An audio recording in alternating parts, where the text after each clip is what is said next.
Hello students, आज मैं BSc part second year के इनऑर्गेनिक केमिस्ट्री का फर्स्ट यूनिट स्टार्ट करने जा रही हूँ। फर्स्ट यूनिट है आपके फर्स्ट ट्रांजिशन सीरीज़। तो फर्स्ट ट्रांजिशन सीरीज़ या हम कहते हैं डी ब्लॉक एलिमेंट्स। सबसे पहले हम इसमें इंट्रोडक्शन देख रहे हैं। तो इंट्रोडक्शन में हमें ये देखना है कि डी ब्लॉक एलिमेंट की पोजीशन पीरियोडिक टेबल में कहाँ है। ठीक है, तो पीरियोडिक टेबल में हम जानते हैं कि एस ब्लॉक एलिमेंट जो हैं वो लेफ्ट हैंड साइड पर होते हैं और P block element periodic table में राइट हैंड साइड पर होंगे। और एस और पी ब्लॉक को कनेक्ट करने वाले एलिमेंट जो हैं वो कौन से होंगे?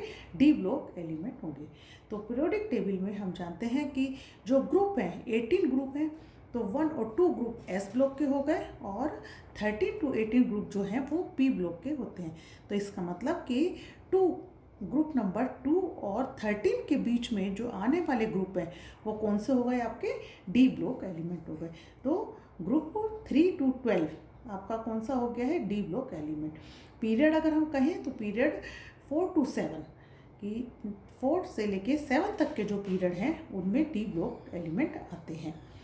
D block last electron enter in n-1 d sub shell. इसमें लास्ट इलेक्ट्रॉन किस में जा रहा है? n-1 डी में जाएगा। अब डी ब्लॉक को हम ट्रांजिशन एलिमेंट भी बोलते हैं। ट्रांजिशन एलिमेंट इन्हें क्यों बोलते हैं? क्योंकि अभी आपको बताया कि डी ब्लॉक जो है वो lies between S and P block. S block और पी ब्लॉक के बीच में ये क्या करते हैं? लाइज करते हैं, तो इसलिए इन्हें हम ट्रांजिशन एलिमेंट कहते हैं। दूसरा कि इनकी जो प्रॉपर्टी होती है वो एस और पी ब्लॉक के इंटरमीडिएट होती है। एस ब्लॉक मेटल होते हैं, पी ब्लॉक में नॉन मेटल आते हैं। एस ब्लॉक हाईली रिएक्टिव होते हैं तो पी ब्लॉक हमारे लेस रिएक्टिव होते हैं। S block electro positive nature के होते हैं, P block electro negative nature के होते हैं। जनरली एस ब्लॉक जो है वो आयनिक बॉन्ड फॉर्म करते हैं और P block covalent bond form करते हैं। और इन दोनों की जो इंटरमीडिएट प्रॉपर्टी होती है वो प्रॉपर्टी हमें किस में देखने को मिलती है? डी ब्लॉक एलिमेंट्स में देखने को मिलती है। जर्नल इलेक्ट्रॉनिक कॉन्फ़िगरेशन की अगर बात करें तो जर्नल इलेक्ट्रॉनिक कॉन्फ़िगरेशन इनका नोबल गैस जो भी इनसे पहले आती है वो नोबल गैस आएगी। और नोबल गैस हो गया n-1 डी 1 to 10 और ns 0 to 2। अब कुछ बुक्स में आपको इसमें 0 to 2 की जगह 1 2 भी मिल सकता है। 0 हम इसलिए लगा रहे हैं क्योंकि पैलेडियम जो है इसमें एकमात्र पैलेडियम ही है जिसमें ns 0 इलेक्ट्रॉनिक कॉन्फ़िगरेशन होता है। पैलेडियम 4d सीरीज़ में आता है, तो पैलेडियम का हो गया 4d10 ns 0 इलेक्ट्रॉनिक कॉन्फ़िगरेशन होता है। अब अगर हम 3d की बात करें तो 3d में हमारे पास में क्या हो गया कि 21 से स्टार्ट होती है 3d सीरीज़। तो 21 से पहले हमारे पास में कौन सी नोबल गैस हो गई है? आर्गन। तो argon core n-1 d 1 to 10 ns 1 2। अब यहाँ हमने 1 2 लिया ns में क्योंकि ns में जो इलेक्ट्रॉन होते हैं वो 1 या 2 होंगे। अब यहाँ पर ये देखिए कि हमने बोला था अभी आपको कि पीरियड कौन सा है? Period 4 to 7। तो 3d में हमारा पीरियड हो गया 4। इसका मतलब n इक्वल टू क्या है? हमारे पास 4 है। तो यहाँ हम किस में इलेक्ट्रॉन भरेंगे? 4 s हो गया, ये 4 हो गया s और n-1 है d, तो ये क्या हो जाएगा हमारे पास? 3d। तो 3d और 4s कि 3d सीरीज़ के अंदर हमें जो इलेक्ट्रॉन भरने हैं वो किस में भरने हैं? 3d में और 4s में। n जो होता है वो आउटर मोस्ट शेल होता है। n कौन सा शेल है? आउटर मोस्ट शेल बोल दो इसको, वैलेंस शेल बोल दो इसको, अल्टीमेट शेल बोल दो, कुछ भी बोल सकते हैं इसको। और n-1 d जो अंदर का हो गया सेकेंड शेल हो गया, इसे हम पेनल्टीमेट शेल बोलते हैं। ठीक है, तो अब आता है हमारा कि ट्रांजिशन एलिमेंट क्या है। ट्रांजिशन एलिमेंट अभी हमने देखा था कि डी ब्लॉक को ही ट्रांजिशन एलिमेंट बोलते हैं, तो ये ओल्ड डेफिनेशन है। लेकिन अगर ट्रांजिशन एलिमेंट की हम न्यू डेफिनेशन की बात करें तो ट्रांजिशन एलिमेंट होते हैं जिनमें incompletely filled d orbital in the ground state और in any one of the oxidation state.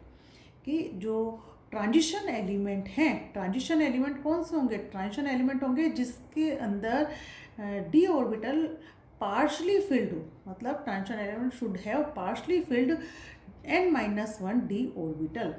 अब यहाँ पर एक स्टेटमेंट है, उसे एक बार ध्यान से सुनना। All d block elements are not transition elements but all transition elements are d block elements. कि जो आपके सभी डी ब्लॉक एलिमेंट्स हैं वो सबके सब ट्रांजिशन एलिमेंट नहीं होते हैं, पर सारे ट्रांजिशन एलिमेंट जो हैं वो डी ब्लॉक एलिमेंट होंगे। समझ में आया? इसको अब हम एक एग्जांपल लेकर भी समझाते हैं, और ये जो एग्जांपल है वो आपके क्वेश्चन के फॉर्म में भी पूछा जाता है कि why zinc cadmium mercury. Zinc cadmium mercury आपके कौन से ग्रुप में आते हैं? 12th group. तो 12th ग्रुप भी लिख सकते हैं इसको कि why 12th group are not considered as transition element. क्या? Why zinc cadmium mercury are not considered as transition element, कि इन्हें हम ट्रांजिशन एलिमेंट के रूप में क्यों नहीं कंसिडर करते हैं? Because they don't have partially filled d orbital in neutral or in excited state। अब हम देखें कि जिंक कैडमियम और मर्करी 12th ग्रुप में आते हैं न्यूट्रल स्टेट में। जिंक जो है वो 3D सीरीज का लास्ट एलिमेंट है, तो जिंक का इलेक्ट्रॉनिक कॉन्फ़िगरेशन क्या हो गया? इनके आगे इनकी जो भी आर्गन, जीनोन, क्रिप्टॉन जो भी इनके होंगी नोबल गैसेस वो आ जाएंगे। तो जिंक का क्या हो गया? 3D10 4s2 न्यूट्रल स्टेट में। Excited state zinc +2 oxidation state में होता है, तो 3D10 4s0 हो गया। कैडमियम 4D10 5s2, कैडमियम भी +2 में रहता है, तो कैडमियम का क्या हो गया? 4D10 5s0। और मर्करी 5D10 6s2, तो मर्करी +2 में ही रहता है, तो मर्करी का क्या हो गया हमारा? 5D10 6s0। अब यहाँ हम देख रहे हैं कि एक्साइटेड स्टेट में भी इनमें क्या हो रहा है? न्यूट्रल में तो था ही D10, कह रहे हैं पार्शली फिल्ड। पार्शली फिल्ड का मतलब है कि D1 से D9 इलेक्ट्रॉनिक कॉन्फ़िगरेशन होना चाहिए। पार्शली फिल्ड का मतलब क्या हो गया? कि हमारे पास जो इलेक्ट्रॉनिक कॉन्फ़िगरेशन है वो D1 से कितना होना चाहिए? D9 होना चाहिए। तो यहाँ पर हमारे पास में क्या आ गया? 10 आ गया तीनों में, और इधर भी हमारे पास +2 ऑक्सीडेशन स्टेट में भी 10 आ गया। तो इसलिए हम जिंक कैडमियम मर्करी को ट्रांजिशन एलिमेंट की तरह से कंसीडर नहीं करते हैं, ठीक है। लेकिन ये डी ब्लॉक एलिमेंट है क्योंकि इनका लास्ट इलेक्ट्रॉन जो है वो किस में एंटर कर रहा है? डी सबशेल में एंटर कर रहा है, इसलिए हम इन्हें डी एलिमेंट तो कहेंगे। अब इसमें हम एक चीज़ और भी पूछ सकते हैं आपसे कि ग्रुप 11th में कौन से आएंगे?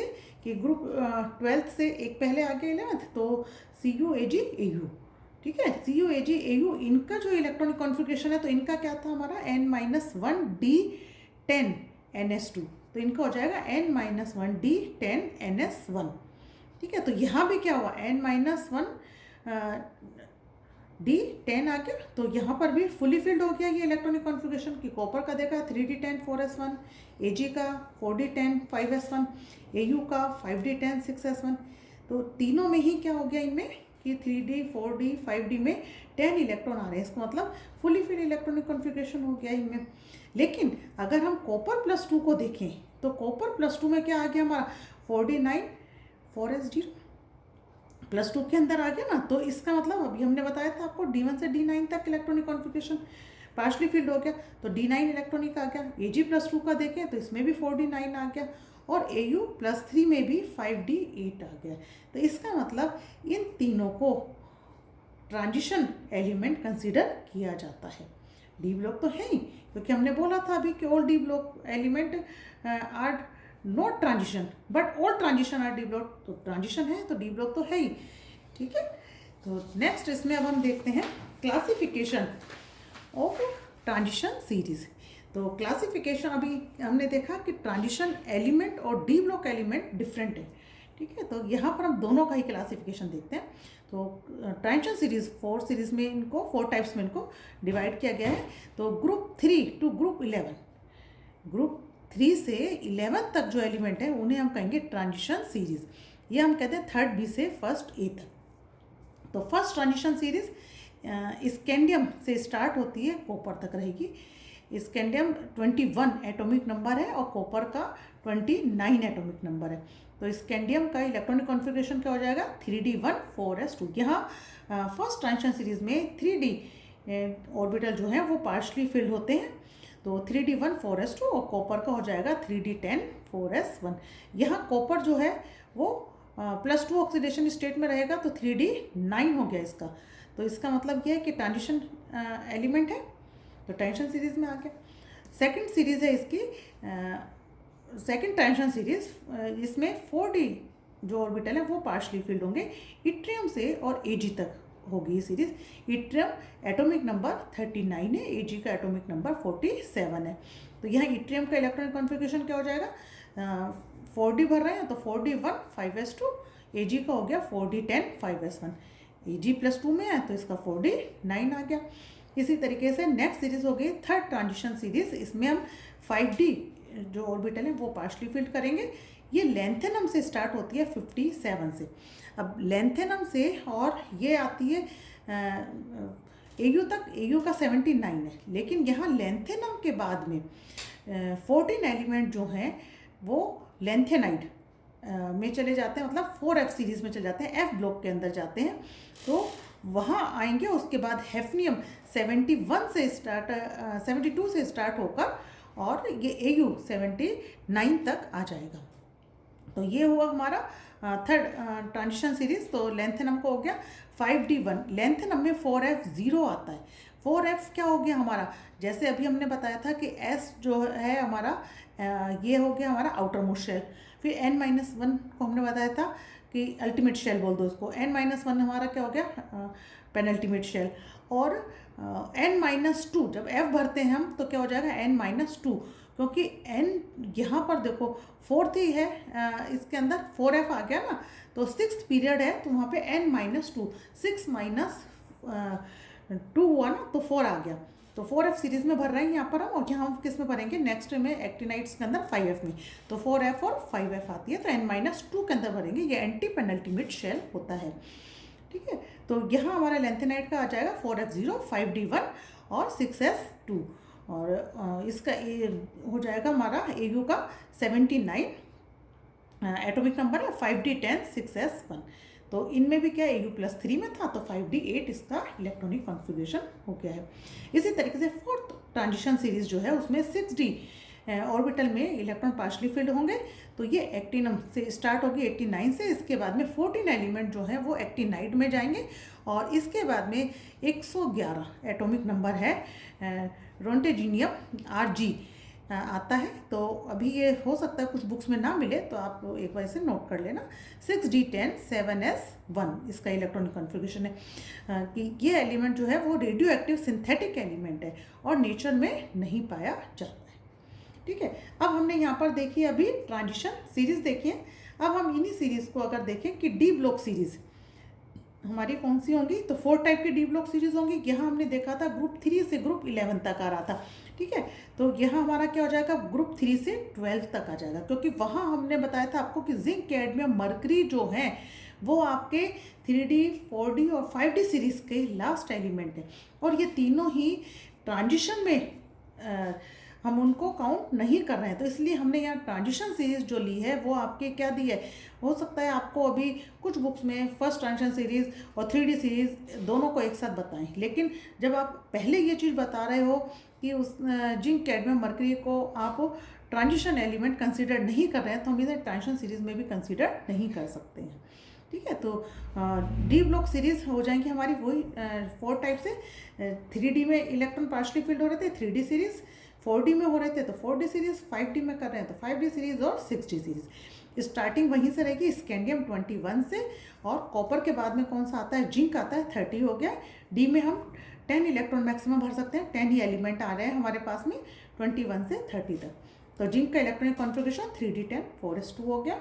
इसी तरीके से 4D इट्रियम से शुरू होकर कैडमियम तक आ जाएगी 48 4D10 5s2। और थर्ड जो सीरीज़ है हमारी 5D सीरीज़ है।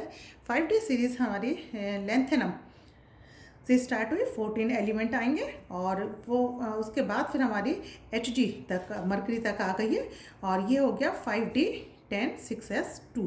6D सीरीज़ एक्टिनम 89 से स्टार्ट होकर 14 एलिमेंट एक्टिनाइड में जाएंगे, और उसके बाद में Cn 112 जो है ये आ जाएगा। ये हमारा सिंथेटिक एलिमेंट है कॉपरनीसियम 6D10 7s2। तो ये एलिमेंट भी, इन दोनों के नाम हो सकता है अभी बुक में नहीं हो, आप इन्हें नोट कर लेना। 111 और 112 एलिमेंट, ये वो रेडियो एक्टिव है, सिंथेटिक एलिमेंट है। ठीक है, नेक्स्ट आता है इसमें प्रॉपर्टीज़ कि इनकी जो जनरल प्रॉपर्टीज़ हैं वो क्या है transition element, D block elements की। अच्छा, जिंक, कैडमियम, मरकरी जो है इनकी स्टडी हम इनके साथ ही करते हैं। स्टडी जो है वो हम ट्रांजिशन एलिमेंट के साथ ही करते हैं, क्योंकि कुछ इनमें इनकी प्रॉपर्टी सिमिलरिटी होती है। इनकी तरह ये अमोनिया और अमाइड के साथ में कॉम्प्लेक्स फॉर्म भी करते हैं। ठीक है, तो अब आ रहा है जनरल प्रॉपर्टीज़। जनरल प्रॉपर्टीज़ में ये जो एलिमेंट है ट्रांजिशन एलिमेंट, ये मेटेलिक इन नेचर, कि सारे के सारे एलिमेंट कौन से होते हैं, मेटल होते हैं, हार्ड होते हैं एक्सेप्ट जिंक, कैडमियम, मरकरी। क्योंकि हमने बताया कि ये जो है मरकरी तो लिक्विड ही होता है और जिंक, कैडमियम सॉफ्ट मेटल होते हैं। मेलिएबल है, मेलिएबल मतलब थिन शीट, ये जैसे आपने देखा होगा सिल्वर फॉइल, एल्यूमिनियम फॉइल, ये सब होती हैं फॉइल के रूप में होती हैं, थिन शीट के रूप में विद हैमर। हैमर से अगर उसको करा जाए तो वो थिन शीट के रूप में हो जाती हैं। नेक्स्ट है सोनोरस, कि साउंड प्रोड्यूस करती हैं। जैसे आपने कभी मंदिर में या स्कूल कॉलेज में घंटी सुना होगा, तो कभी प्लास्टिक की घंटी थोड़ी ना होती है, घंटी होती हैं हमारी मेटल की बनी होती है। ठीक है, क्योंकि मेटल जो है वो साउंड प्रोड्यूस करते हैं। नेक्स्ट है डक्टाइल। डक्टाइल जो है थिन वायर, कॉपर वायर जो है, और गोल्ड है, गोल्ड भी बहुत सबसे ज़्यादा डक्टिलिटी गोल्ड की होती है। नेक्स्ट है लस्ट्रस। लस्ट्रस मतलब शाइन, गोल्ड है, सिल्वर है, कॉपर है, इनमें सब में क्या होता है, मेटल्स में शाइन होती है, तो लस्ट्रस प्रॉपर्टी ये शो करती है। Electropositive in nature, they can form positive ion by losing electron. They show variable oxidation state, कि ये एक से ज़्यादा ऑक्सीडेशन स्टेट शो करती हैं। क्यों करती हैं, क्या है, ये हम अभी इन प्रॉपर्टीज़ को पढ़ेंगे तब बताएंगे। They have high melting and boiling point. Paramagnetic in nature, they form colored compound, conduct heat and electricity well. They make alloy and interstitial compound, act as a catalyst. Organic reaction में आपने hydrogenation reaction, oxidation reaction, reduction reaction और भी बहुत सारी reaction जो आपने पढ़ी होंगी, इन सभी रिएक्शन में आप देखते हैं कैटलिस्ट के रूप में जो काम करते हैं वो सारे कौन होते हैं, ट्रांजिशन एलिमेंट ही होते हैं। इनमें कॉम्प्लेक्स फॉर्मेशन की टेंडेंसी होती है और इस पर ही सारा कोऑर्डिनेशन केमिस्ट्री जो है वो बेस्ड है। हीट ऑफ हाई इनकी एंथैल्पी ऑफ एटोमाइजेशन होती है। First ionization energy are higher than s block and lower than p block element होता है। इनको बताया था हमने आपको कि इनकी जो प्रॉपर्टीज़ होती हैं वो एस और पी के इंटरमीडिएट होती हैं। ये अभी बताया था कि ऑक्सीडेशन स्टेट जो है वो वेरिएबल ऑक्सीडेशन स्टेट शो करते हैं, तो उनकी भी जो स्टेबिलिटी है कि कौन सी ऑक्सीडेशन स्टेट मोर स्टेबल है, कौन सी लेस स्टेबल है, इन्हें हम देखते हैं इलेक्ट्रोड पोटेंशियल पर, क्योंकि ये किस पर डिपेंड करती है, इलेक्ट्रोड पोटेंशियल पर, ई नोट पर। तो ई नोट पर कैसे डिपेंड करती है ये हम सब नेक्स्ट लेक्चर में इनकी जब प्रॉपर्टी 1 by 1 करके पढ़ेंगे तब इन सब प्रॉपर्टीज़ को देखेंगे। Thank you.